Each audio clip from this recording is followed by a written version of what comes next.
હાલ પાવાગઢથી એક દુઃખદ ખબર સામે આવી રહી છે। પાવાગઢની તળેટીમાં જીપ પાર્કિંગ વિસ્તારમાં ઇનોવા કારની પાછળની સીટ પરથી એક યુવક અને યુવતી મૃત હાલતમાં મળી આવ્યા હતા। સ્થાનિકોએ પોલીસને જાણ કરતા પોલીસે સ્થળ પર પહોંચી કારનો દરવાજો ખોલતા આ પાછળની સીટમાં યુવક યુવતી મૃત હાલતમાં જોવા મળ્યા હતા। યુવક યુવતીએ આપઘાત કર્યું છે કે અન્ય કારણે આ અંતિમ પગલું ભર્યું છે તે અંગે પોલીસ તપાસ શરૂ થઈ છે। અને યાત્રાધામ પાવાગઢની તળેટીમાં બસ સ્ટેન્ડની આગળ માંચી જવાના રસ્તા પાસે પાર્કિંગની જગ્યામાં આ કાર 2 દિવસથી પાર્ક કરેલી હતી। આ કાર અમદાવાદ પૂર્વ પાસિંગ જીજે 27 સિરીઝની ઇનોવા કાર પાર્ક કરેલી હતી।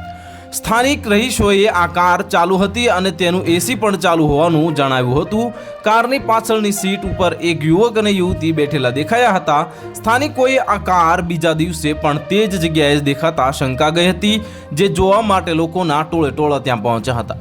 સ્થાનિકોએ પાવાગઢ પોલીસની આ અંગે જાણ કરતા પોલીસ તાત્કાલિક ઘટના સ્થળે આવી હતી અને ગાડીમાં બેઠેલા યુવક અને યુવતી બંનેની કોઈ હલનચલન જણાઈ ન હતી, જેથી ટેકનિકલ માણસને બોલાવી ગાડીનો દરવાજો ખોલતા યુવક અને યુવતી બંને મૃત હાલતમાં મળી આવ્યા હતા। તો હાલ માટે આટલું જ। મળીશું નવી અપડેટ સાથે। જો તમને અમારા વિડીયો પસંદ આવતા હોય તો વિડીયોને લાઇક કરી દેજો, ચેનલને સબસ્ક્રાઇબ કરી બાજુમાં આવેલા બેલ આઇકનને દબાવી દો, જેથી તમને આવા સમાચારની અપડેટ મળતી રહે।